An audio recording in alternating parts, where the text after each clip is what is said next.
Hello and a lovely good evening from here in Delhi. Of course, it's Sanjay Wilkins welcoming you from the bottom of his heart. बेटे बहुत बहुत स्वागत है आपका, बहुत बहुत अभिनंदन और मैं तहे दिल से आप सब लोगों का बहुत बहुत इस्तकबाल करता हूँ। उन सभी लोगों का जो इस वक्त हमारी क्लासेस को देख रहे हैं। ऑफ कोर्स यहाँ फेस टू फेस में तो स्टूडेंट्स हैं ही, उसके अलावा सैटेलाइट सेंट्रल पार्टनर्स जो इस वक्त हमसे जुड़े हुए हैं और आप में से वो तमाम लोग जो घरों में अपने कंप्यूटर के थ्रू हमसे इस वक्त लिंक्ड अप हैं। तो बड़ी खुशी होती है बेटा आप लोगों से इंटरेक्ट करके, यहाँ बैठे बैठे आप लोगों तक हम पहुँच पा रहे हैं। तो ये टेक्नोलॉजी की आजकल खूबियाँ हैं। तो इन तमाम चीज़ों के बाद अब जाहिर है कि आपके दिलो जीहन में ये क्वेश्चन पहले आया होगा, सर आज हमने करना क्या है। तो बेटा आज हम डिसाइड कर चुके हैं कि हमने रिडम्पशन ऑफ प्रेफरेंस शेयर का टॉपिक कंसीडर करना है। तो रिडम्पशन ऑफ प्रेफरेंस शेयर का जो टॉपिक है उसको आज हम लेंगे। और रिडम्पशन ऑफ प्रेफरेंस शेयर का जो टॉपिक है इसमें आज हमने क्या क्या चीज़ें करनी है। Redemption of preference share capital, कुछ बच्चे क्लास में यहाँ पर लेट पहुँचते हैं तो हमारा उनसे नम्र और विनम्र निवेदन है कि वो इस बात को समझें कि ये क्लासेस जो है 3 सेगमेंट्स के थ्रू मूव आउट कर रही हैं। फेस टू फेस के अलावा ये क्लासेस सैटेलाइट पार्टनर चैनल्स पर भी जा रही हैं।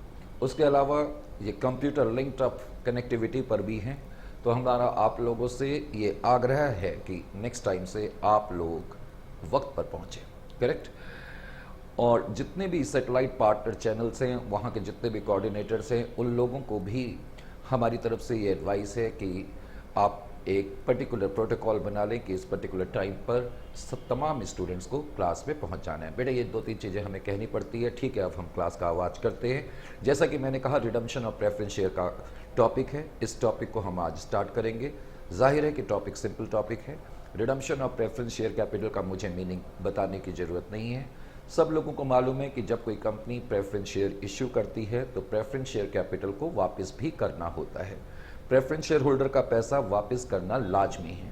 और जैसा कि आप सब लोगों को मालूम ही है कि कंपनीज एक्ट 2013 के अंतर्गत अगर किसी कंपनी ने कोई प्रेफरेंस शेयर इश्यू करे हैं तो with in A maximum period of 20 years 20 साल के अंदर अंदर उस पैसे को लौटाना एंटिटी के लिए जरूरी है। अगर मेरी कंपनी ने प्रेफरेंस शेयर इशू कर करके पैसा रेस करा है तो मेरी कंपनी के ऊपर एक लायबिलिटी है, एक बंधन है, एक मैंडेशन है, एक बाउंडेशन है। और वो कानूनी बाउंडेशन है कि मैंने with in A maximum period of 20 years ये पैसा आपको लौटाना है। हालांकि कंपनीज एक्ट 2013 में एक राइडर भी है। राइडर का मतलब है एक कंडीशन और है, और वो कंडीशन ये है कि अगर किसी कंपनी ने शेयर्स इंफ्रास्ट्रक्चरल प्रोजेक्ट्स के लिए इशू करे हैं तो उस केस में मैक्सिमम पीरियड 20 की बजाय 30 साल भी हो सकता है। नॉर्मली जब कोई भी कंपनी प्रेफरेंस शेयर इशू करेगी तो 20 साल के अंदर अंदर पैसा लौटाना लाजमी है। लेकिन अगर हमारी कंपनी ने प्रेफरेंस शेयर इंफ्रास्ट्रक्चरल प्रोजेक्ट्स के लिए यानी कि इंफ्रास्ट्रक्चरल कंपनीज को अगर इशू करे हुए हैं तो उस केस में with in A maximum period of 30 साल तक हम पैसा लौटा सकते हैं। अब redemption of preference share capital, because हम लोगों ने अकाउंटिंग कॉन्सेप्ट्स देखने हैं, तो जहां तक अकाउंटिंग कॉन्सेप्ट्स का सवाल है हमें यह देखना पड़ेगा कि जब कोई कंपनी अपने प्रेफरेंस शेयर कैपिटल का बल्कि प्रेफरेंस शेयर होल्डर्स का पैसा लौटाती है तो तब क्या क्या अकाउंटिंग पैटर्न्स होंगे, तब हमें किस तरीके से अकाउंटिंग करनी पड़ेगी, बुक्स में किस तरीके से एंट्रीज करी जाएंगी, ये इस पर्टिकुलर चैप्टर का थीम है। जहां तक अकाउंटिंग का सवाल है, जब कोई कंपनी प्रेफरेंस शेयर कैपिटल वापस करती है तो कंपनीज एक्ट 2013 का सेक्शन 55 यहां पर आ जाएगा। जैसा कि आप लोगों को मालूम है कि जब कंपनीज एक्ट 1956 था यानी कि 1956 था तब उसका सेक्शन 80 यानी कि 80 इससे डील करता था। लेकिन कंपनीज एक्ट 2013 में section 55 will deal with the preference share capital. Is it clear to you? तो बेटा जब कोई कंपनी प्रेफरेंस शेयर कैपिटल का पैसा लौटाती है तो उस वक्त हम किस तरीके से अकाउंटिंग करेंगे ये हमने समझना है। आओ हम पहले इसको समझने की कोशिश भी करते हैं। तो जब कोई कंपनी प्रेफरेंस शेयर होल्डर का पैसा लौटाएगी तो उस वक्त क्या क्या अकाउंटिंग पैटर्न सामने आएंगे, हमने इन चीज़ों को समझना है। Is it clear to you और नॉट? अगर ये बात आपकी समझ में आ गई है तो अब मैं जरा अपनी इस टॉपिक को आगे की तरफ बढ़ाता हूँ। करेक्ट, 1 सेकेंड के लिए आपको रुकना पड़ेगा, मैं जरा स्क्रीन को ठीक कर लूँ। हाँ, अब स्क्रीन जो है वो ठीक है। तो कई चीज़ें देखनी पड़ती हैं बेटे। अब जरा थोड़ा सा इनिशियल स्टेजेस में आपको बियर करना पड़ेगा। कई चीज़ें जैसा कि मैंने कहा हमें चेकआउट करनी पड़ती हैं कि किसी भी तरीके से जो टेक्नोलॉजी के माध्यम से हमसे जुड़े हुए हैं उनको भी किसी तरीके की परेशानी ना आए। तो मैंने कहा कि जब कोई कंपनी अपने प्रेफरेंस शेयर होल्डर्स का पैसा लौटाएगी तो उस वक्त हम किस तरीके से अकाउंटिंग करेंगे redemption of preference share capital में, ये हमने देखना है, समझना है। इसके क्या क्या पहलू होंगे, क्या क्या चीज़ें हमें इस पर्टिकुलर चैप्टर में सीखनी है, इन तमाम चीज़ों पर चर्चा अब हम प्रारंभ करते हैं। पहले तो हम इस चैप्टर का एक बेसिक थीम ये देखने की कोशिश कर रहे हैं कि जब कोई कंपनी प्रेफरेंस शेयर होल्डर का पैसा लौटाएगी तो हमें किस तरीके की प्रॉब्लम का सामना करना पड़ सकता है। लेट अस सी, मान लेते हैं बेटे कोई कंपनी है, करेक्ट। अभी आपने लिखना बिल्कुल नहीं है क्योंकि अभी हम कॉन्सेप्ट की बात कर रहे हैं। अभी आपने बिल्कुल भी कुछ नहीं लिखना है। जब मैं कुछ लिखने के लिए बोलूं तो तभी आपने लिखना है। हाँ जी, मान लेते हैं कि कोई कंपनी है, करेक्ट। मान लेते हैं कि कोई कंपनी है 005 लिमिटेड, ये कंपनी का नाम है बेटे। अब क्या करें, आजकल नॉर्मल नाम जो हैं दिमाग में ही नहीं आते हैं, तो मैंने 005 लिमिटेड नाम रख दिया। सर 007 रख देते तो अच्छा लगता। ओहो, अब तुम लोग यहां पर ध्यान दो, नाम से क्या लेना है। हाँ बेटे 005 लिमिटेड, हाँ Ajmer, redemption of preference share capital बेटे हमने स्टार्ट करा है, ठीक है। Redemption of preference share capital, तो जमशेदपुर वाले बच्चों का भी शायद लिंक थोड़ा सा लेट खुला है, तो बेटे redemption of preference share capital का टॉपिक हमने आज की क्लास में स्टार्ट करा है और बस मैं अब स्टार्ट करने जा रहा हूं, मैंने अभी कुछ बोला नहीं है। तुम लोगों के लिंक अप खुलने से पहले मैंने सिर्फ एक बात ये कही कि जब कोई कंपनी अपने प्रेफरेंस शेयर होल्डर का पैसा लौटाएगी तो किस तरह की अकाउंटिंग होगी, उस अकाउंटिंग पैटर्न को हम अनफोल्ड करने की कोशिश कर रहे हैं। या सारे बच्चे यहां पर देखें ध्यान से। मान लेते हैं कि कोई कंपनी है और इस कंपनी की जो बैलेंस शीट है, इस कंपनी की बैलेंस शीट में कुछ आइटम्स यूं नजर आ रहे हैं, correct. 10% preference share capital, 10% preference share capital 5 lakh, equity share capital 5 lakh. ये मैंने एक आइटम लिखा है कैपिटल रिडम्पशन रिजर्व, करेक्ट। इसमें अभी कुछ भी अमाउंट नहीं है। उसके अलावा इस कंपनी की बैलेंस शीट में लायबिलिटी साइड में मान लेते हैं कि जनरल रिजर्व में 7 लाख रुपए पड़े हुए हैं। कंपनी की एसेट साइड में मान लेते हैं कि 7 लाख रुपए का कैश मौजूद है, करेक्ट। आप ये मत देखो कि बैलेंस शीट का टोटल मिल रहा है या नहीं मिल रहा बेटे, मैं सिर्फ अभी कॉन्सेप्ट बताने की कोशिश कर रहा हूं। जब कोई कंपनी अपने प्रेफरेंस शेयर होल्डर का पैसा लौटाएगी तो बेटे क्या एंट्री होगी। चलो इस एंट्री को बताने से पहले आप लोग मुझे ये बताओ, जब कोई कंपनी अपने प्रेफरेंस शेयर होल्डर का पैसा लौटाएगी, करेक्ट, तो उस वक्त क्या एंट्री होगी। इस एंट्री को बताने से पहले आप मुझे यह बताओ, जब कोई company preference share capital issue करती है तो तब कंपनी क्या एंट्री करती है। हाँ जी बिल्कुल ठीक कहा बेटे आपने, bank account debit to preference share capital account हमारी एंट्री होती है। यानी कि जब कोई कंपनी प्रेफरेंस शेयर कैपिटल को इश्यू करती है तो जैसे हम इक्विटी शेयर या प्रेफरेंस शेयर इशू करते हैं तो नॉर्मली हमारी एंट्री बैंक हमारे पास आएगा, bank account debit to preference share capital या इक्विटी शेयर कैपिटल हमारी एंट्री होती है। इसमें किसी तरीके का कोई डाउट नहीं है, यहां तक ठीक है। अब बारी आ रही है इश्यू की नहीं, रिडम्पशन की। रिडम्पशन का मतलब है वादे के मुताबिक। बेटे रिडम्पशन और रीपेमेंट में थोड़ा सा फर्क होता है।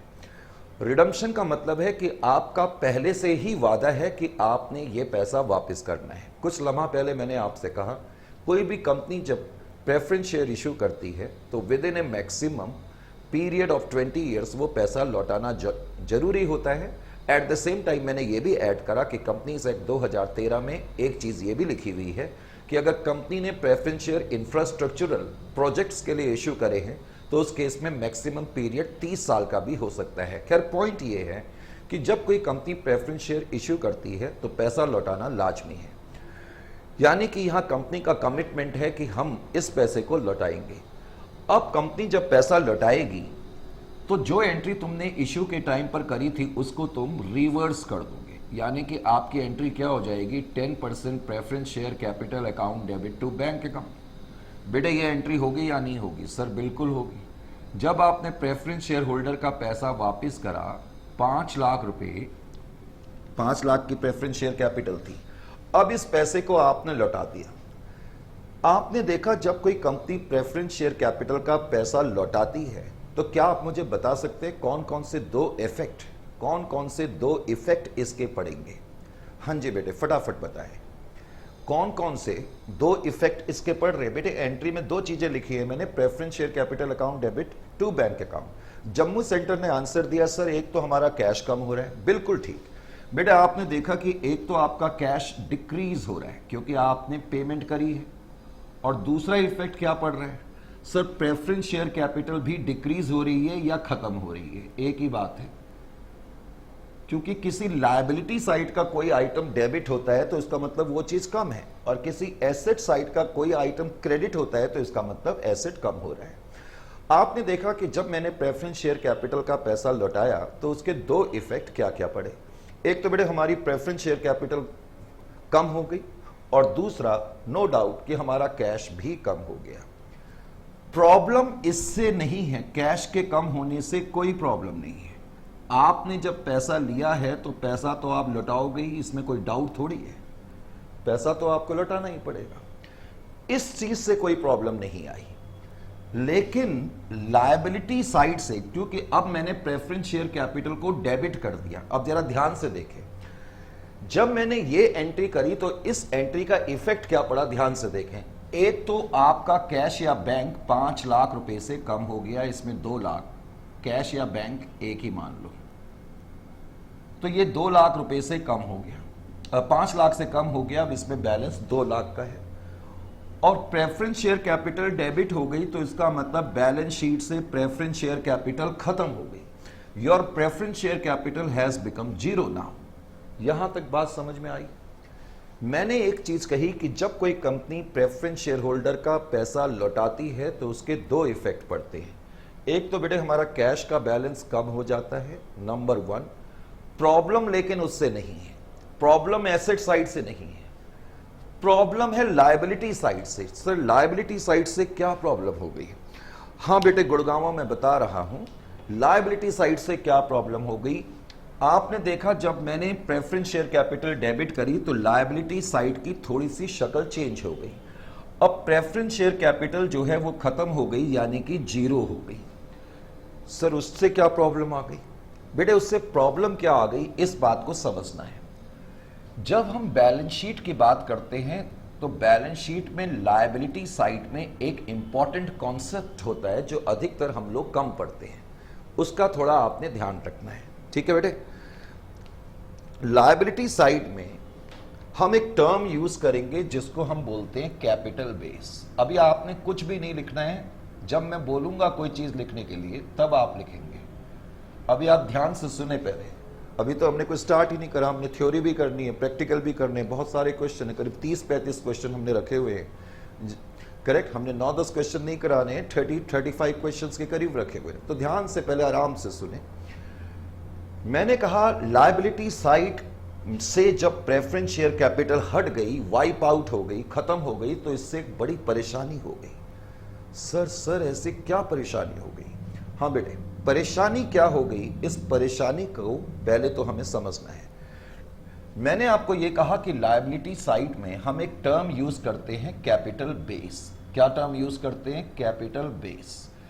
बेटे याद रखना मैं कैपिटल बेस की बात कर रहा हूं, यह टर्म आपने इससे पहले नहीं पढ़ी हुई है। आपने कैपिटल एम्प्लॉयड पढ़ा है, आपने कैपिटल स्ट्रक्चर पढ़ा हुआ है, लेकिन आपने कैपिटल बेस नहीं पढ़ा है। तो कैपिटल बेस क्या होती है? कैपिटल बेस के 3 हिस्से होते हैं, ये आपको मालूम होनी चाहिए। कैपिटल बेस के अंदर 3 चीजें आती हैं, एक तो प्रेफरेंस शेयर कैपिटल, दूसरी इक्विटी शेयर कैपिटल, और तीसरी कैपिटल रिडम्पशन रिजर्व। बेटे चिंता मत करें, कैपिटल रिडम्पशन रिजर्व मैं जानता हूं कि आपने इससे पहले नहीं पढ़ा है, इसकी चर्चा मैं बाद में करूंगा आपके यहाँ। अभी सिर्फ आप मेरे इस पर्टिकुलर डिस्कशन की तरफ ध्यान दें।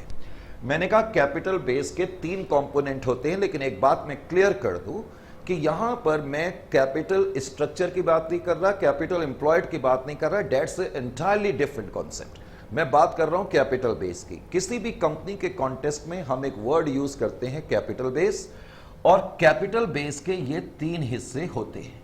यहां तक ठीक है? अब बेटे मुझे ये बताओ, इस बैलेंस शीट को जब मैंने ओरिजिनल ये बैलेंस शीट बनाई थी, यानी कि इस एंट्री को करने से पहले इस कंपनी की कैपिटल, अगर मैं आपसे पूछूं कि इस कंपनी की बैलेंस शीट को देख करके आप मुझे कैपिटल बेस बताओ, तो कंपनी का कैपिटल बेस आप मुझे कितना बताते? इस एंट्री के करने से पहले कंपनी की प्रेफरेंस शेयर कैपिटल में 5 लाख रुपए थे, हां या ना? बिल्कुल थे। इक्विटी शेयर कैपिटल में 5 लाख रुपए थे, सर बिल्कुल थे। और कैपिटल रिडम्पशन रिजर्व में 0 बैलेंस था। यानी कि मैं कह सकता हूं रिडम्पशन से पहले मेरा कैपिटल बेस जो था वो कितने का था? 10 लाख रुपए का था। क्या मैं ये कह सकता हूं या नहीं कह सकता? सर बिल्कुल कह सकते।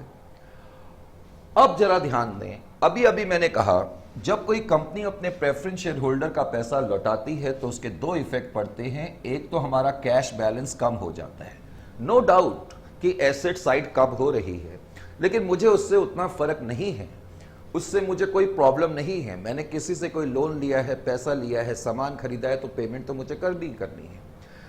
प्रॉब्लम आ रही है लायबिलिटी साइड से। जब मैंने ये एंट्री करी तो प्रेफरेंस शेयर कैपिटल को मैंने डेबिट कर दिया। डेबिट करने से क्या हुआ कि लायबिलिटी साइड से ये आइटम हट गया। अब इस आइटम के हटने से क्या हो गया?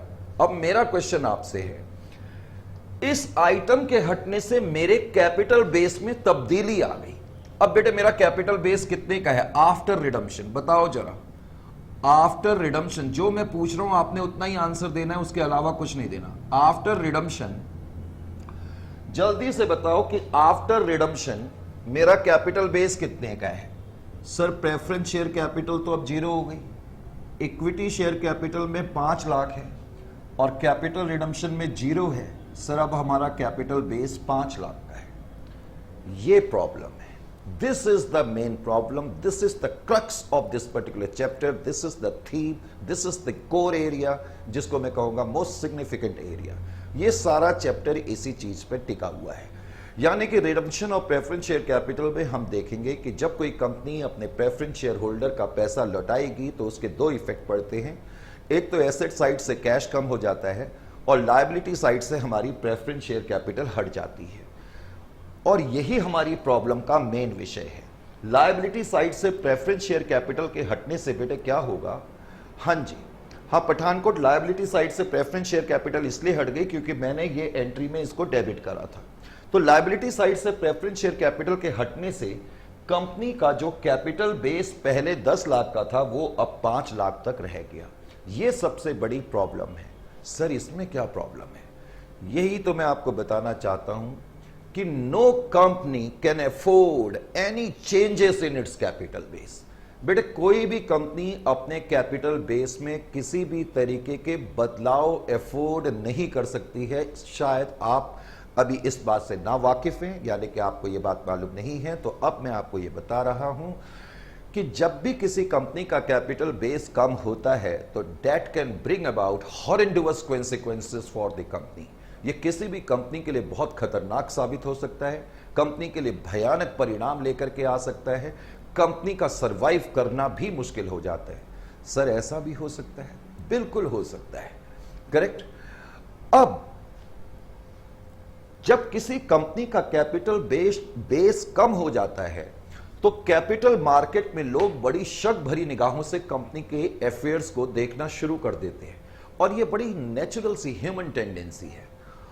अगर हम किसी चीज को शक भरी निगाहों से देख रहे हैं तो इसका मतलब उस चीज की छवि हमारी आंखों में अच्छी नहीं है। That itself is the most shocking thing, isn't it or not? जब किसी कंपनी का कैपिटल बेस ऑल्टर हो जाता है, चेंज हो जाता है, कम, हालांकि हम बाद में देखेंगे अगर जरूरत से ज्यादा भी हो जाए तो वो भी ठीक नहीं है, तो अभी फिलहाल मैं कम की बात करूंगा। अगर किसी कंपनी के कैपिटल बेस में कोई तब्दीली आती है, कोई चेंजेस आते हैं, मैंने कहा इसके भयानक परिणाम किस सेंस में हो सकते हैं। कैपिटल मार्केट में इसका एक बड़ा खराब मैसेज पहुंचता है। फाइनेंशियल इंस्टीट्यूशंस हमारी कंपनी को लोन देने में कतराना शुरू कर देंगे। पोटेंशियल इन्वेस्टर हमारी कंपनी में इन्वेस्टमेंट करना बंद कर देंगे। और सबसे बड़ी चीज कि सप्लायर्स और रॉ मटेरियल हमारी कंपनी को क्रेडिट फैसिलिटी देने में आनाकानी करना शुरू कर देंगे।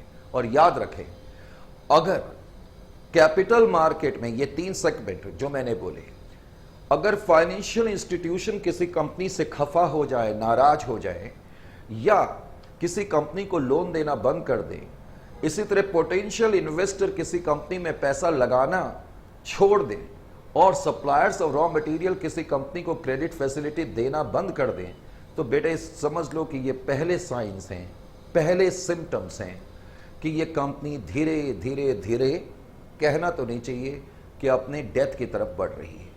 इतने खतरनाक परिणाम हो सकते हैं। इसलिए मैंने कहा कि कोई भी कंपनी अपने कैपिटल बेस में किसी भी तरीके के बदलाव को अफोर्ड नहीं कर सकती है। सर ये तो बहुत प्रॉब्लम है। बेटे यही तो प्रॉब्लम है। यानी कि रिडम्पशन और प्रेफरेंस शेयर कैपिटल के टॉपिक का मेन थीम क्या है। अब हमने चैप्टर का थीम भी तो पढ़ना है कि हमें करना क्या है इस चैप्टर में। आपने देखा कि जब मैंने प्रेफरेंस शेयर कैपिटल का पैसा लौटाया, उनको कैश दिया, कैश के बाहर जाने से मुझे कोई प्रॉब्लम नहीं है। प्रॉब्लम लायबिलिटी साइड में कैपिटल बेस में चेंज आ गया, इसकी वजह से प्रॉब्लम है। Preference share capital, equity share capital, CRR. Liability side से जब प्रेफरेंस शेयर कैपिटल हट जाएगी तो मेरे कैपिटल बेस में ऑटोमेटिकली तब्दीली आ जाएगी, और जो कि मेरे लिए बड़ा ही खतरनाक हो सकता है। इसके परिणाम बहुत खतरनाक हो सकते हैं, और अंजाम तो इतना बुरा हो सकता है कि उसको हम क्या बयां करें। यानी कि इस टॉपिक का थीम क्या हो गया कि हमें प्रेफरेंस शेयर होल्डर का पैसा भी लौटाना है, लेकिन एट द सेम टाइम मुझे अपने कैपिटल बेस में किसी तरीके की कोई तब्दीली नहीं लानी है। ये इस टॉपिक का मेन थीम है कि आपने प्रेफरेंस शेयर होल्डर का पैसा भी लौटाना है और आपके कैपिटल बेस में किसी तरीके की कोई तब्दीली नहीं आनी चाहिए। सर ये कैसे हो सकता है? ये तो ऑलमोस्ट ऐसी बात कर दी आपने कि हाथ में चक्कू भी मारना है और चक्कू भी नहीं तोड़ना है। बहुत से बच्चे बोल रहे थे खून भी नहीं निकालना है, मैंने थोड़ा चेंज कर दिया। हाँ जी, हाथ में चक्कू भी मारना है और खून भी नहीं निकालना है, ये इस टॉपिक का थीम है। सर फिर ये होगा कैसे? अगर हम प्रेफरेंस शेयर कैपिटल का पैसा लौटाएंगे तो कैपिटल बेस तो कम होगा ही होगा। हाँ बेटे ये तो होगा, इसमें तो कोई डाउट ही नहीं है। तो फिर हम क्या करते हैं?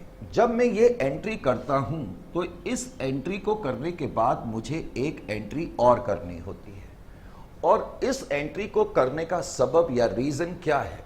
इस एंट्री को करने का मेन रीजन या सबब ये है कि हम अपने बिगड़े हुए कैपिटल स्ट्रक्चर को दोबारा से ओरिजिनल पोजीशन पे लाएंगे। और आपकी बात समझ में आई? जब मैंने ये एंट्री करी तो क्या हो गया? मेरा कैपिटल बेस बेटे कम हो गया, खराब हो गया, ऑल्टर हो गया। और हम और आप अब इस बात से वाकिफ हैं कि कोई भी कंपनी या एंटिटी अपने कैपिटल बेस में ऑल्टरेशंस अफोर्ड नहीं कर सकती है। तो मुझे अपने कैपिटल बेस को ओरिजिनल लेवल पे लाना पड़ेगा, जिसको इंग्लिश में हम कहेंगे कि we have to restore the capital base. Restore the capital base यानी कि अपने कैपिटल बेस को ओरिजिनल लेवल पे लाना है। ओरिजिनल लेवल पे लाने के लिए हम क्या करते हैं? ओरिजिनल लेवल पे लाने के लिए मैं एक बुकिश एंट्री करूंगा। सर ये तो आप ऐसे ऐसे नाम ले रहे हो, हमने पहले सुने ही नहीं। ये बुकिश एंट्री क्या होती है? सर सारी एंट्री तो बुक्स में ही होती है ना बाबा ना। बुकिश एंट्री से मेरा मतलब वो वाली एंट्रियों से नहीं है जो बुक में करी जाती हैं। बेटे ये तो क्वाइट ऑब्वियस कि तमाम एंट्री अकाउंट्स की बुक्स में ही होती हैं। बुकिश एंट्री वो एंट्री होती है बेटा जिसका इफेक्ट एक ही तरफ पड़ता है, या तो एसेट्स की तरफ ही पड़ता है या लायबिलिटी साइड की तरफ ही पड़ता है। कोई भी ऐसी एंट्री, जैसे कि मैंने ये एंट्री करी, इसका इफेक्ट एसेट और लायबिलिटी दोनों में पड़ा, तो ये बुकिश एंट्री नहीं है। बुकिश एंट्री वो एंट्री होती है जिसका इफेक्ट एक ही तरफ पड़ेगा। जैसे कि अब मैं क्या एक बुकिश एंट्री करूंगा, पहले मैं बता रहा हूं, फिर बुकिश एंट्री भी बताता हूं। मैंने देखा जब मेरा कैपिटल बेस खराब हो गया, ऑल्टर हो गया, हालांकि वर्ड खराब मैं यूज नहीं करना चाहता, जब मेरा कैपिटल बेस चेंज हो गया, अब मुझे उसको ओरिजिनल लेवल पे लाना है। ओरिजिनल लेवल पे लाने के लिए मैंने आपसे कहा कि मैं क्या करूंगा। मुझे क्या करना है, मुझे यह देखना है कि क्या बैलेंस शीट में मेरे पास कोई फ्री रिजर्व है या नहीं। मैंने कहा बाद में मैं थ्योरेटिकल नोट्स लिखाऊंगा और सारी चीजें आपको बताऊंगा। वैसे फ्री रिजर्व्स कौन कौन से होते हैं, जैसे जनरल रिजर्व है, रिजर्व फंड है, प्रॉफिट एंड लॉस अकाउंट है, ये सब फ्री रिजर्व्स होते हैं। तो मुझे सिर्फ ये देखना है कि बैलेंस शीट में क्या कोई फ्री रिजर्व है या नहीं, बस। तो बैलेंस शीट में फ्री रिजर्व, जनरल रिजर्व है। अब मैं क्या करूंगा, एक बुकिश एंट्री करूंगा, general reserve account debit to CRR। और ये एंट्री में कितने अमाउंट से करूंगा, जितने अमाउंट से मेरा कैपिटल बेस कम हो गया है। मेरा कैपिटल बेस ऑब्वियसली उतने अमाउंट से कम हुआ है जितना अमाउंट मैंने प्रेफरेंस शेयर कैपिटल को दिया है। प्रेफरेंस शेयर कैपिटल का अमाउंट 5 लाख था। अब बेटे इस एंट्री को जब मैंने करा तो इस एंट्री का इफेक्ट सिर्फ लायबिलिटी साइड में पड़ रहा है। इनफैक्ट शायद आप लोगों को यह मालूम नहीं है कि लायबिलिटी साइड से संबंधित जब हम कोई एंट्री करते हैं, सिर्फ लायबिलिटी साइड से संबंधित जब हम कोई एंट्री करते हैं, बेसिकली वो कोई हकीकत नहीं है। ऑनेस्टली स्पीकिंग वो कोई हकीकत है ही नहीं, वो सिर्फ एक बुकिश एंट्री है। बुकिश एंट्री जो मैं लिख रहा था, इसका मतलब है वो सिर्फ नाम के लिए एंट्री है। अब नाम के लिए एंट्री से मेरा मतलब क्या है, देखो बेटे यहां पर इस एंट्री का इफेक्ट क्या हुआ। आपने देखा इस एंट्री से क्या कोई मेरा एसेट बढ़ा घटा, नहीं हुआ ना ऐसा कुछ। मेन तो मेरे एसेट्स ही होते हैं। बाबा मैं कहना क्या चाहता हूं, पहले मेरी बात को समझो। यहां पर आपने अकाउंट्स में आज तक लायबिलिटी साइड का मीनिंग ठीक तरीके से जाना नहीं है। पहले मैं ये क्लियर कर दूं 1 सेकंड के लिए, फिर मैं अभी लौटता हूं। बेटे ध्यान से सुने मेरी बात को। मैंने कहा लायबिलिटी साइड अकाउंट्स में कोई साइड ही नहीं होती है, वो सिर्फ नाम के लिए होती है, वो सिर्फ नॉमिनेशन से। आप जैसे कि मान लेते हैं मैंने 10 लाख रुपए लोन के लिए आपसे मैंने 10 लाख रुपए लिए, हरे हरे नोट मेरे पास आए, जिसको मैं देख सकता हूं, देख के खुश हो सकता हूं। ये तो बात समझ में आई कि मेरे पास कुछ आया। लेकिन जब मैं लायबिलिटी साइड में ये लोन लिख रहा हूं 10 लाख रुपए, ये कुछ है थोड़ी, ये कुछ है नहीं। ये लोन तो सिर्फ ये बता रहा है कि ये कैश जो है आया इस लोन की वजह से, लेकिन ये लोन तो कुछ नहीं है ना। इसी तरह मैं लायबिलिटी साइड में शेयर कैपिटल लिखता हूं तो शेयर कैपिटल कुछ है थोड़ी, वो तो कोई कुछ भी नहीं है, कोई एसेट नहीं है। लेकिन शेयर कैपिटल के अगेंस्ट जो कैश आया है वो कुछ है।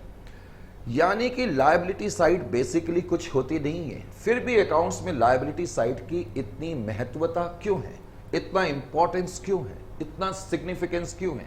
ध्यान से समझो इस बात को। इस बात को तुम लोगों को मुझे समझाना लाजमी है। सपोज कोई किसी कंपनी की बैलेंस शीट में मैंने कैपिटल रिडम्पशन रिजर्व 10 लाख लिखा है, मान लो एसेट साइड में 10 लाख है। स्क्रीन पे नहीं आ रही है, चलो मैं इधर की तरफ कर देता हूं। बच्चे कह रहे सर ये स्क्रीन की तरफ पहुंचा नहीं है, लो मैं इधर लिख देता हूं। CRR 10 लाख रुपए और एसेट साइड में 10 लाख। अब तो आ रहा है बेटा, आ रहा है। हाँ जी, किसी कंपनी की बैलेंस शीट में बेटा मैंने कहा, अगर मैं आपको कहूं किसी कंपनी की बैलेंस शीट में ये आइटम मैंने दिया हुआ है, तो लायबिलिटी साइड में इससे आप क्या समझ रहे हैं बेटे? कैपिटल रिडम्पशन रिजर्व का मतलब क्या है? ये कुछ है नहीं, पहले तो ये बात समझो। और दूसरा पॉइंट आपने क्या समझना है, दूसरा पॉइंट और भी ध्यान से समझें। दूसरा पॉइंट यह है कि लायबिलिटी साइड में कैपिटल रिडम्पशन रिजर्व का मौजूद होना यह शो करता है कि इतने एसेट में से, या जितने भी मेरे एसेट हैं, इस फिगर को छोड़, जितने भी मेरे एसेट हैं उतने एसेट में से 10 लाख रुपए तक के एसेट मैं सिर्फ और सिर्फ लिक्विडेशन के वक्त शेयर होल्डर का पैसा लौटाने के लिए यूज कर सकता हूं। अभी आप कैपिटल रिडम्पशन रिजर्व में से पूछ रहे थे, बेटे कैपिटल रिडम्पशन रिजर्व ये जो मैंने लायबिलिटी साइड में लिखा है ये तो कुछ भी नहीं है। लेकिन लायबिलिटी साइड में CRR वर्ड लिखने का मतलब क्या है कि मैंने ये 10 लाख लिखा है, तो इसका मतलब है कि ऑपोजिट साइड से 10 लाख रुपए तक का कैश या एसेट सिर्फ और सिर्फ कंपनी के डायरेक्टर अपने शेयर होल्डर का पैसा वापस लौटाने के लिए कर सकते हैं, वो भी लिक्विडेशन के वक्त। यानी कि आपने देखा, जब मैंने यहां CRR लिख दिया तो एसेट्स के ऊपर कुछ ब्रेक लग गया। यानी कि कंपनी के जितने भी एसेट्स हैं उसमें से 10 लाख तक के एसेट डायरेक्टर अपनी मन मर्जी से यूज नहीं कर सकते। 10 लाख तक के एसेट्स वो सिर्फ और सिर्फ शेयर होल्डर का पैसा वापस लौटाने के लिए कर सकते हैं। That's all. ये लायबिलिटी साइड की इंपॉर्टेंस है। एक मिनट जरा और समझें।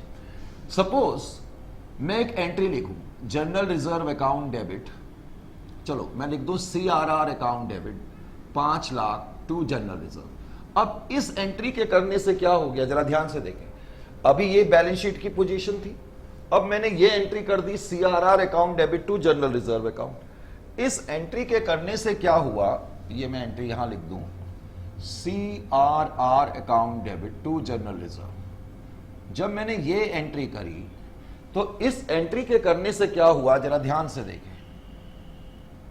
लायबिलिटी साइड में जो मेरे पास कैपिटल रिडम्पशन रिजर्व 10 लाख रुपए का था वो 5 लाख से घट गया, 5 लाख रह गया, और अब लायबिलिटी साइड में जनरल रिजर्व 5 लाख आ गया। जब मैंने ये एंट्री करी तो ये बुकिश एंट्री है। इस एंट्री के करने से क्या हो रहा है कि जो आपका कैपिटल रिडम्पशन रिजर्व में 10 लाख था वो घट के 5 लाख हो गया, और आपने जनरल रिजर्व में 5 लाख ट्रांसफर कर दिए। अब मैं आपसे पूछूं कि बैलेंस शीट में मौजूद इस आइटम का और इस आइटम का मतलब क्या है, क्योंकि ये तो कुछ हकीकत नहीं है।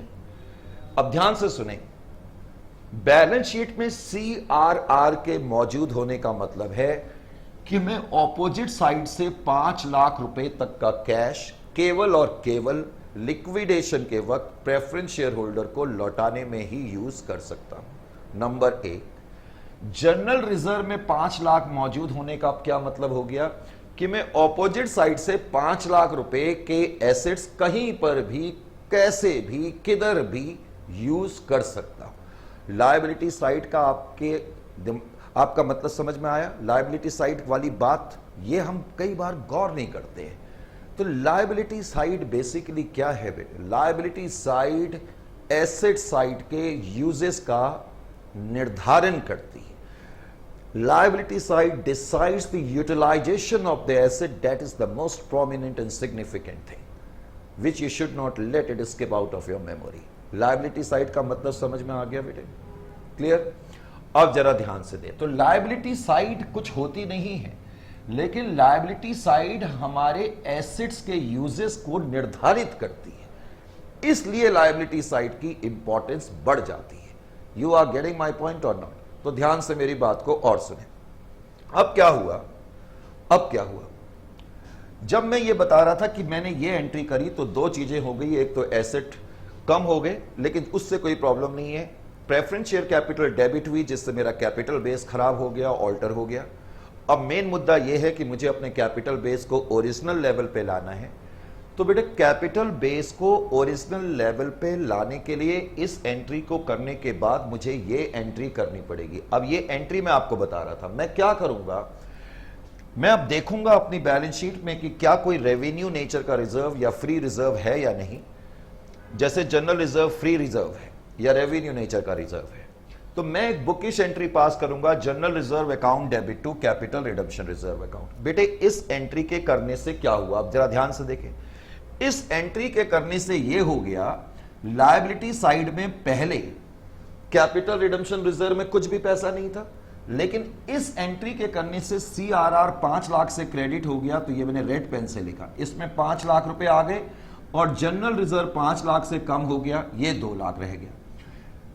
तुमने देखा कि जब तुमने ये एंट्री पास करी तो सेकंड एंट्री के करने के बाद अब मैं आपसे पूछूं कि आपके कैपिटल बेस की क्या पोजीशन है, तो आप मुझे क्या बताओगे?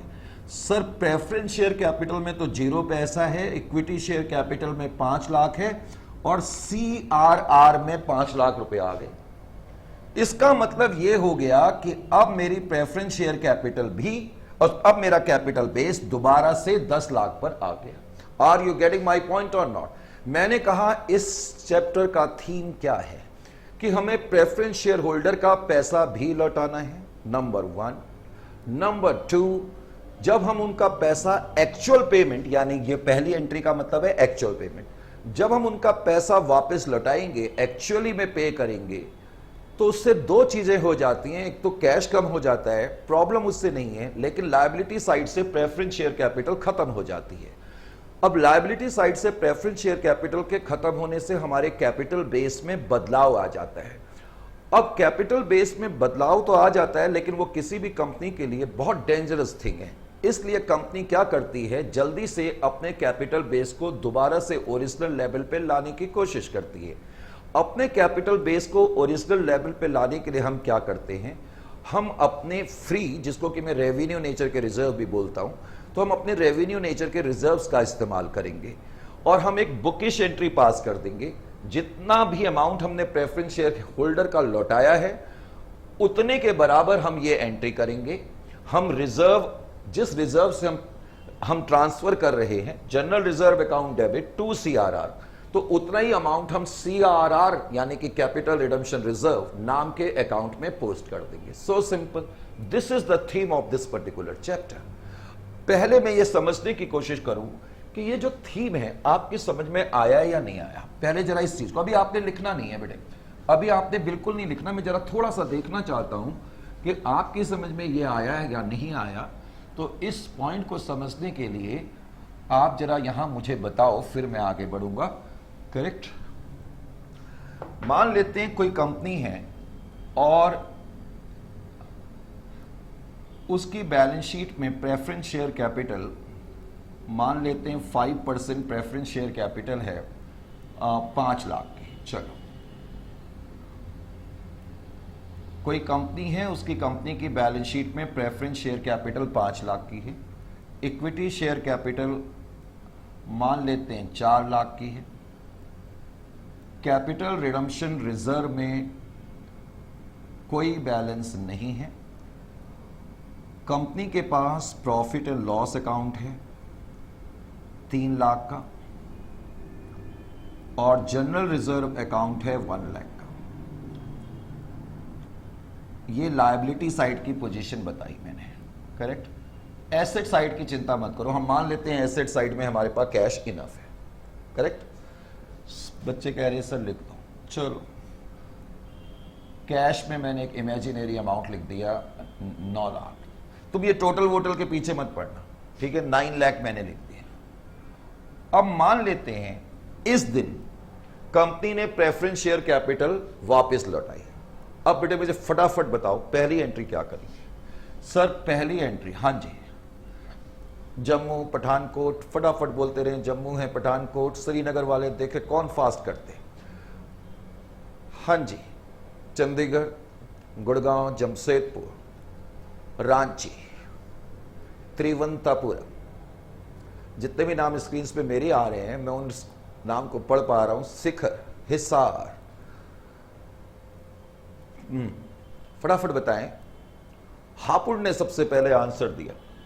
हम आती तो एंट्री सभी को है, लिखने में थोड़ी देर हो गई होगी, कोई प्रॉब्लम की बात नहीं। तो बेटे आपकी पहली एंट्री बिल्कुल ठीक है कि जब मैं वापस करूंगा, पहले तो वापस करने की एंट्री करूंगा। Preference share capital account debit 5 lakh to bank account या कैश अकाउंट, जो भी लिखना है आपने। बैंक जब मैं लिखूं तो तुम कैश अपने आप ही लगा लेना। हाँ जी, जब आपने ये एंट्री करी तो बेटे मुझे फटाफट बताओ इस एंट्री का इफेक्ट क्या पड़ा, जल्दी से बताओ। सर इस एंट्री के करने से एक तो कैश 5 लाख से कम हो गया, वेरी गुड, 5 लाख से कम हो गया। और जल्दी से बताओ दूसरा इफेक्ट क्या पड़ा। Sir preference share capital 5 lakh से खत्म हो गई, यानी कि ये प्रॉब्लम है, this is the major problem. और ये प्रॉब्लम नहीं है, पहले तो ये बात आपके दिमाग में आनी चाहिए, क्योंकि जो टर्म है कैपिटल बेस, उसका ताल्लुक जो है वो लायबिलिटी साइड से है। बात समझ में आ रही है या नहीं आ रही है? सर बिल्कुल आ गई। अब मेरे क्वेश्चन का जवाब, दूसरी एंट्री करने से पहले आप मेरे क्वेश्चन का जवाब दें। मेरे को बताओ इस कंपनी का ओरिजिनल कैपिटल बेस कितना था। बेटे जब मैं ओरिजिनल वर्ड बोलूं तो इसका मतलब है मैं कह रहा हूं कि रिडम्पशन से पहले। सर रिडम्पशन से पहले प्रेफरेंस शेयर कैपिटल में 5 लाख थे, इक्विटी शेयर कैपिटल में 4 लाख थे और कैपिटल रिडम्पशन रिजर्व में 0 था। इसका मतलब कंपनी का कैपिटल बेस 9 लाख के बराबर था। अब मुझे बताओ कि after first entry capital base क्या हो गया? After entry number 1 sir capital base 0 हो गई, इक्विटी शेयर कैपिटल में कोई चेंज नहीं है, इसमें कोई चेंज नहीं है, कैपिटल बेस 4 लाख का रह गया। This is the major problem. लेकिन इस प्रॉब्लम को फिक्स अप कैसे करेंगे? How we are going to solve it, that is the main issue, और जो कि अब तुम्हारे लिए no issue. Are you getting my point और नॉट? बताओ बेटे फटाफट क्या करेंगे। मैंने क्या कहा? अब मैं अपने कैपिटल बेस को ओरिजिनल लेवल पे लाऊंगा। मेरा कैपिटल बेस कितने से कम हो गया? 5 लाख से। ऑफ कोर्स ये उतने से ही कम होगा जितनी की रिडेम्पशन आपने करी है। तो 5 लाख रुपए आपको चाहिए। अब मैं 1 मिनट, ये फिगर मैंने थोड़ी सी यहां पर गलत लिख दी, इसको मैं ठीक कर देता हूं। लो जी, अब मैंने ठीक कर दिया। हाँ, अब बताओ बेटे मेरे को फटाफट बताओ क्या एंट्री करनी चाहिए? फटाफट बोलो। पहले तो ये बताओ बैलेंस शीट को देख करके इसमें से रेवेन्यू नेचर के कौन से रिजर्व हैं? ये रेवेन्यू नेचर का रिजर्व है, ये भी रेवेन्यू नेचर का रिजर्व है, ये दोनों रेवेन्यू नेचर के रिजर्व है। आप अपने रेवेन्यू नेचर के रिजर्व लें। Profit and loss account debit 3 lakh, general reserve account debit 2 lakh and 2 capital redemption reserve 5 lakh. तो इस तरह से आपका कैपिटल बेस ओरिजिनल लेवल पे पहुंच जाएगा। कैसे? इस एंट्री के करने का इफेक्ट क्या हुआ? सर इस एंट्री के करने से जनरल रिजर्व 2 लाख से कम हो गया, बिल्कुल, क्योंकि डेबिट कर दिया। प्रेफरेंस शेयर कैपिटल भी 3 लाख से, sorry profit and loss account भी 3 लाख से कम हो गया है, दोनों जीरो हो गए। लेकिन इसमें 5 लाख रुपए आ गए सेकेंड एंट्री के करने से। सेकेंड एंट्री के करने से इसमें 5 लाख रुपए आ गए। तो इसका मतलब आफ्टर सेकेंड एंट्री अब आपकी पोजीशन क्या है? Preference share capital 0, equity share capital 4 lakh, लेकिन CRR में 5 लाख आ गया, तो आपका कैपिटल बेस ओरिजिनल लेवल पर आ गया। हां जी, बिलासपुर, अभी मैं उस क्वेश्चन पे आता हूं, नो डाउट अबाउट दैट। अच्छा क्वेश्चन है, इनफैक्ट आपने नहीं भी पूछ ले तो मेरे को आना तो पड़ेगा ही, उसमें किसी तरीके का कोई डाउट नहीं है। बिलासपुर वालों ने पूछा है सर अगर हमारे रेवेन्यू रिजर्व इतने नहीं होते तब हम क्या करते? ऑफ कोर्स ये हमारे अगला डिस्कशन अभी होगा, इसमें किसी तरीके का डाउट नहीं है। यहां तक आपने देखा। अभी मैं सिर्फ बता रहा हूं चैप्टर का थीम क्या है। ठीक है बेटा, ये बात समझ में आ गई? लाइए, अगर ये बात आप अभी लिखना कुछ नहीं है आपने, मैंने अभी आपको कहा कुछ भी लिखने की जरूरत नहीं है। अभी आप देखें, सिर्फ आपने कॉन्सेप्ट समझना है। पहले एक बार कॉन्सेप्ट समझ में आ जाए फिर तो कोई प्रॉब्लम की बात ही नहीं है। हाँ जी, अब बिलासपुर वालों ने जो कहा उसका ख्याल तो बेटे मुझे करना ही पड़ेगा। सर बिलासपुर वालों की बात सुन रहे, हमारी नहीं सुन रहे? बेटा सबकी बात सुन रहा हूं। एक मिनट मैं जरा अपना पेन चेक कर लूं। मैं देख रहा हूं आज स्क्रीन थोड़ी सी ये प्रॉब्लम क्यों कर रही है बाबा। चलो, हाँ जी, मुझे ये बताओ, ये पोजीशन है। अभी आपने कुछ नहीं लिखना बेटा, बच्चे पूछ रहे सर लिखना शुरू कर दें, पहले समझ लो अभी, फिर फटाफट करेंगे। कॉन्सेप्ट क्लियर हो जाए फिर तो कोई प्रॉब्लम ही नहीं है। कोई है? कोई प्रॉब्लम नहीं। हाँ जी, मान लेते हैं कोई कंपनी है, चलो मैं अब लिख देता हूं एक्स लिमिटेड। एक्स लिमिटेड नाम की कोई कंपनी है और इस कंपनी की बैलेंस शीट की पोजीशन क्या है? 10% प्रेफरेंस शेयर कैपिटल। मैंने जानबूझ के 5 लाख रुपए ही लिखा। Equity share capital 4 lakh. एक बार फिर से capital redemption reserve 0 balance, general reserve 3 lakhs, profit and loss account 1 lakh और बैंक बैलेंस कुछ भी मान लो 7 लाख। ये कंपनी की पोजीशन है। अब मान लेते हैं कंपनी ने इस दिन अपनी प्रेफरेंस शेयर कैपिटल को वापस करा, ठीक है। लेकिन आप मुझे पहले एक बात बताओ, यह कंपनी की ओरिजिनल बैलेंस शीट है। इस ओरिजिनल बैलेंस शीट के मुताबिक कंपनी का कैपिटल बेस कितने का है? पहले तो मुझे यह बताओ। हां जी, कैपिटल बेस के कितने हिस्से होते हैं? अभी तो मैंने आपसे कहा कि कैपिटल बेस के 3 पार्ट होते हैं। एक तो बेटे प्रेफरेंस शेयर कैपिटल होता है। हाँ बताओ, प्रेफरेंस शेयर कैपिटल कितने की है? 5 लाख की तो प्रेफरेंस शेयर कैपिटल है।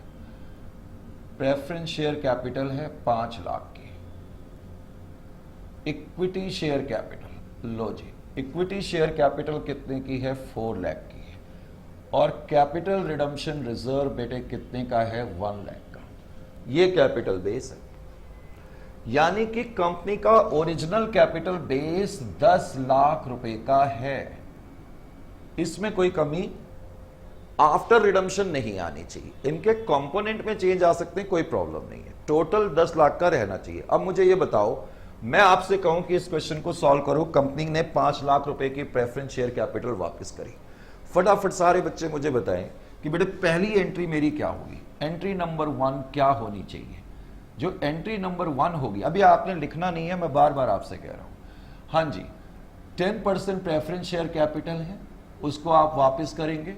वापस आपने करी 5 लाख रुपए की प्रेफरेंस शेयर कैपिटल, शॉर्ट में ही लिख देते हैं 5 लाख टू बैंक अकाउंट। हाँ जी, ये आपने एंट्री कर दी 5 लाख से। अब इस एंट्री का इफेक्ट क्या पड़ा?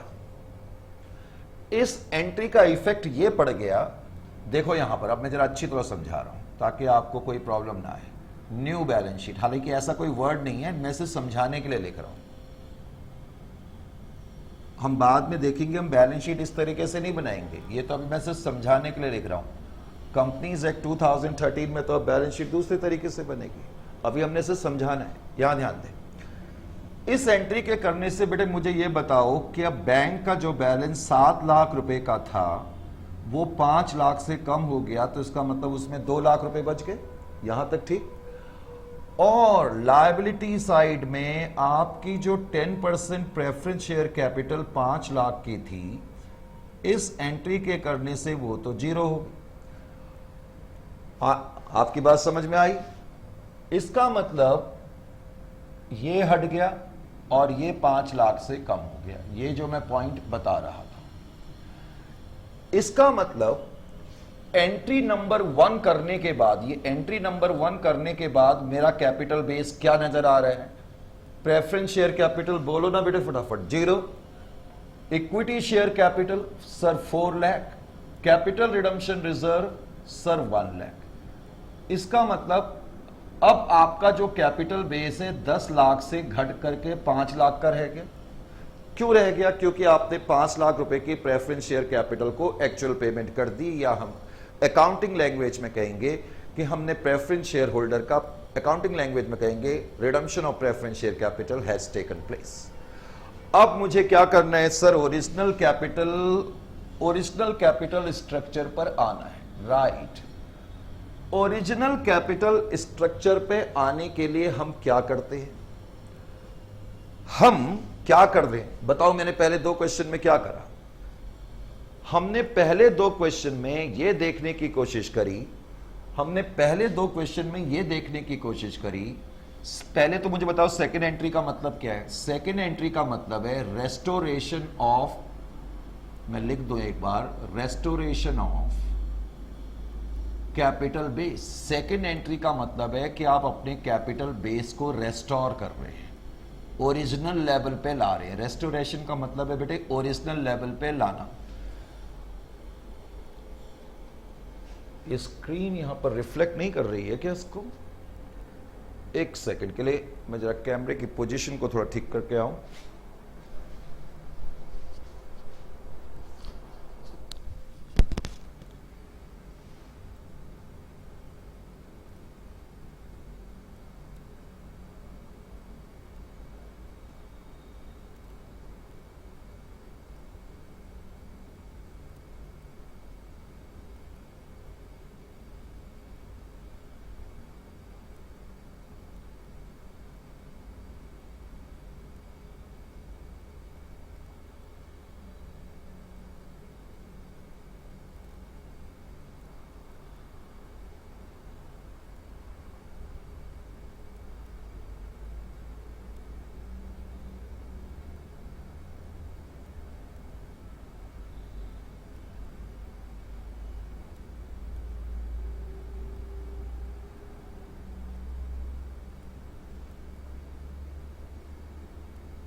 हाँ बेटे, sorry for the botheration little bit of, तो थोड़ा सा मुझे ठीक करना पड़ गया। एक्चुअली ये रेस्टोरेशन अभी भी स्क्रीन पे आ नहीं रहा है। रेस्टोरेशन मैंने यहाँ लिख दिया, रेस्टोरेशन ऑफ कैपिटल बेस।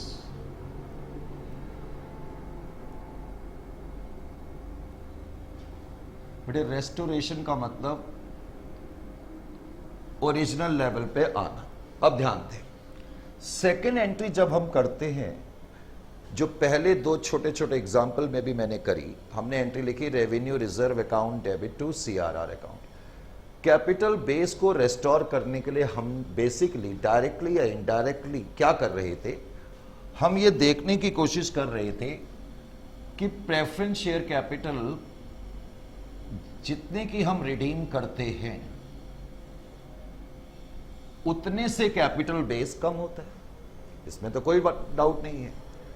जितने से कैपिटल बेस कम होता है, हम क्या करते हैं, उतना ही अमाउंट अपने रेवेन्यू नेचर के रिजर्व से निकाल करके, रेवेन्यू रिजर्व से निकाल करके सीआरआर में ट्रांसफर कर देते हैं।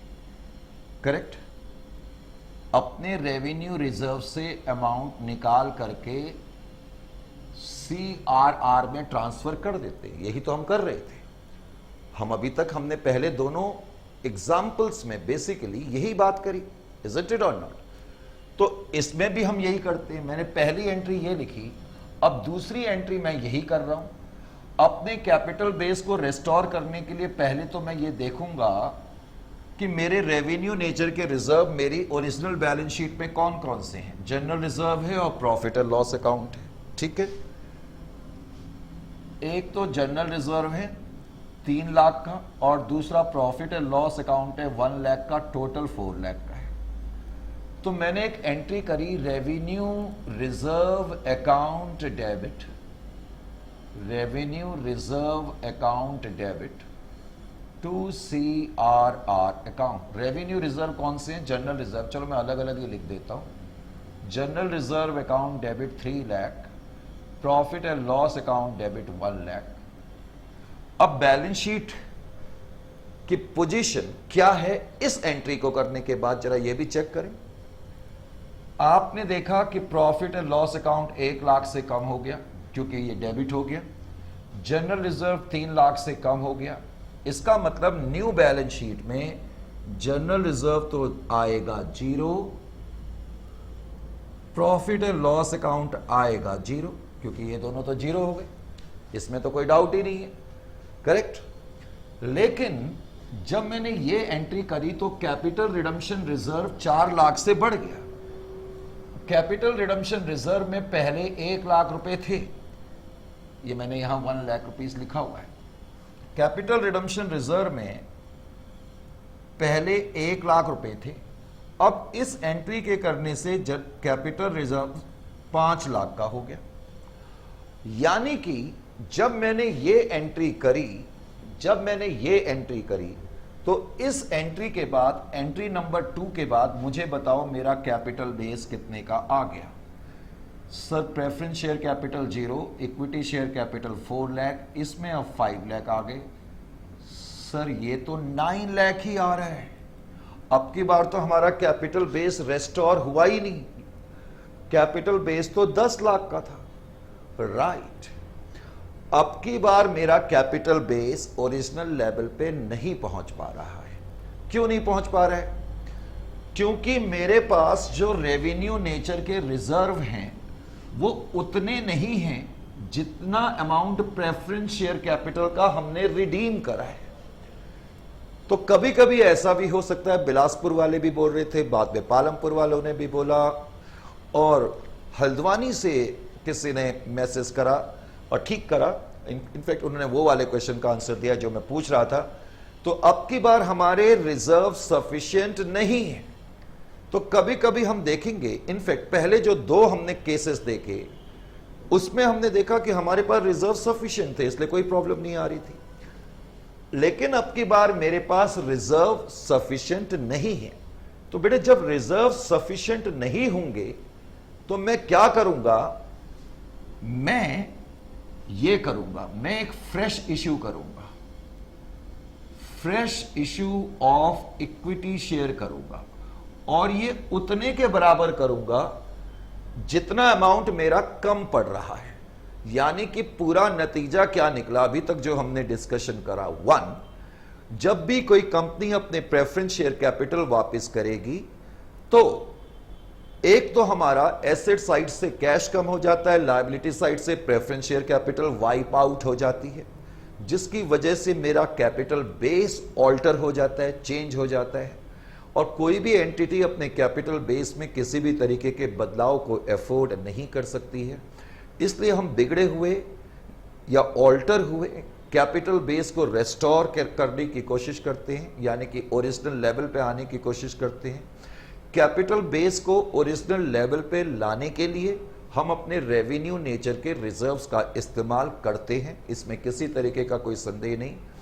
अगर रेवेन्यू रिजर्व सफिशिएंट हैं तब तो कोई प्रॉब्लम नहीं है, लेकिन अगर रेवेन्यू रिजर्व जितना चाहिए उतने के मुकाबले कम है, जैसे 5 लाख चाहिए और 4 लाख ही है, यानी कि जब रेवेन्यू रिजर्व सफिशिएंट ना हो तो तब हम क्या करते हैं, पहले तो रेवेन्यू रिजर्व इस्तेमाल करेंगे और जितने की कमी पड़ जाएगी उसके लिए हम एक fresh issue of equity share करेंगे। अब fresh issue of equity share करेंगे तो उससे क्या होगा, ध्यान दें, मुझे अब की बार एक एंट्री और करनी पड़ जाएगी और वो एंट्री होगी bank account debit to equity share capital account.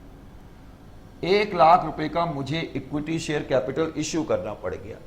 इस एंट्री के करने से 2 चीजें क्या हो रही हैं, एक तो मेरा कैश का बैलेंस 1 लाख से बढ़ रहा है, हालांकि उससे मुझे कोई प्रॉब्लम नहीं है, और इक्विटी शेयर कैपिटल क्रेडिट हो रही है। क्रेडिट होने का मतलब बढ़ना, लायबिलिटी साइड का कोई भी आइटम क्रेडिट होता है तो इसका मतलब वो बढ़ रहा है। यानी कि अब इक्विटी शेयर कैपिटल जो पहले 4 लाख की थी अब वो 1 लाख से बढ़ जाएगी, यानी कि न्यू बैलेंस शीट में इक्विटी शेयर कैपिटल जो है अब वो 4 लाख की बजाय 5 लाख रुपए की आएगी। You are getting my point और नॉट। अब बेटे इस एंट्री के करने के बाद क्या हुआ, इस एंट्री के करने के बाद क्या हुआ, अब जरा ध्यान दें, जब आपने ये काम करा, तीसरी एंट्री करी, तो पोजीशन क्या है, preference share capital 0, equity share capital now has become 5 lakh, capital redemption reserve 5 lakh, तो ये हो गया 10 लाख। यानी कि आप अपने ओरिजिनल मुकाम पर आ गए। Is it clear to you और नॉट? ये बात बेटे समझ में आई या नहीं आई? पक्का सोच लो, किसी तरीके का कोई डाउट तो नहीं है? पक्का नहीं है? मैं ये मान के चलूं? चलो, अगर आप लोग कहते हैं तो हमें तो फिर ये बात माननी ही पड़ेगी। Is it clear to you और नॉट? समझ में आया कि नहीं आया? अगर आपने ये बात कही तो हमें ये बात माननी ही पड़ेगी। तो बेटे हम देखेंगे कि प्रेफरेंस शेयर कैपिटल का जो चैप्टर है उसमें हमें किन किन चीज़ों को फेस करना पड़ेगा। तो क्विक फायर मैंने रिकैप करा इस छोटे से सेशन में। अभी तक हमने जो चीज़ों की चर्चा करी, हमने सिर्फ कॉन्सेप्ट पर चर्चा करी है। हम थ्योरेटिकल नोट भी लिखेंगे, खूब सारे क्वेश्चंस भी करेंगे, इसमें किसी तरीके का कोई डाउट नहीं है। और जो लोग जानते ही हैं उनको मालूम ही है कि हम थ्योरी पे भी उतना ही स्ट्रेस करते हैं जितना प्रैक्टिकल पे। तो थ्योरेटिकल नोट्स अभी लिखाए जाएंगे, लेकिन उसकी चर्चा अब नेक्स्ट सेशन में होगी। अभी इस सेशन में मैंने सिर्फ कॉन्सेप्ट को क्लियर करा है। लेकिन कॉन्सेप्ट हमने अब क्या देखा, पहले तो मेजर पॉइंट ये है कि कंपनीज एक्ट 2013 का सेक्शन 55 डील करता है जहां तक अकाउंटिंग फॉर रिडम्पशन और प्रेफरेंस शेयर कैपिटल का सवाल है, नंबर 1। नंबर 2, हमने ये देखा कि जब कोई कंपनी अपने प्रेफरेंस शेयर होल्डर का पैसा वापस लौटाएगी तो उसके 2 मेजर इफेक्ट होते हैं। एक तो एसेट साइड से कैश कम हो जाता है, हालांकि वो कोई प्रॉब्लमेटिक फैक्टर नहीं है। लायबिलिटी साइड से प्रेफरेंस शेयर कैपिटल खत्म हो जाती है, जिससे कैपिटल बेस में बदलाव आ जाता है। नंबर 3, ये जरूरी हो जाता है कि कैपिटल बेस को हम अपने ओरिजिनल लेवल पे लाएं। नंबर 4, कैपिटल बेस को ओरिजिनल लेवल पे लाने के लिए हम क्या करते हैं? कैपिटल बेस को ओरिजिनल लेवल पे लाने के लिए नंबर 1 तो हम अपने रेवेन्यू नेचर के रिजर्व का इस्तेमाल करते हैं, जैसे कि हमने पहले 2 केसेस में करा। लेकिन अगर रेवेन्यू रिजर्व कम है या उतने नहीं हैं जितना हमें चाहिए, तो तब हम क्या करते हैं? कैपिटल बेस को ओरिजिनल लेवल पे लाने के लिए हम अपने रेवेन्यू नेचर के रिजर्व का तो इस्तेमाल करेंगे ही करेंगे, और जितनी की कमी है उतने के बराबर हम fresh issue of equity share करेंगे। Is it clear to you और नॉट? तो इस तरीके से हम अपने कैपिटल बेस को रेस्टोर कर पाएंगे और यही इस पर्टिकुलर चैप्टर का थीम भी है। अब आने वाले केस में, आने वाले क्लास में हमने क्या क्या चीजें नोट करनी है, इसकी चर्चा हम करेंगे। ये शॉर्ट ब्रेक मैं ले रहा हूं और कुछ देर के बाद अभी मैं क्लास फिर से री स्टार्ट करूंगा। इट्स अ शॉर्ट ब्रेक, तो I am stopping it over here.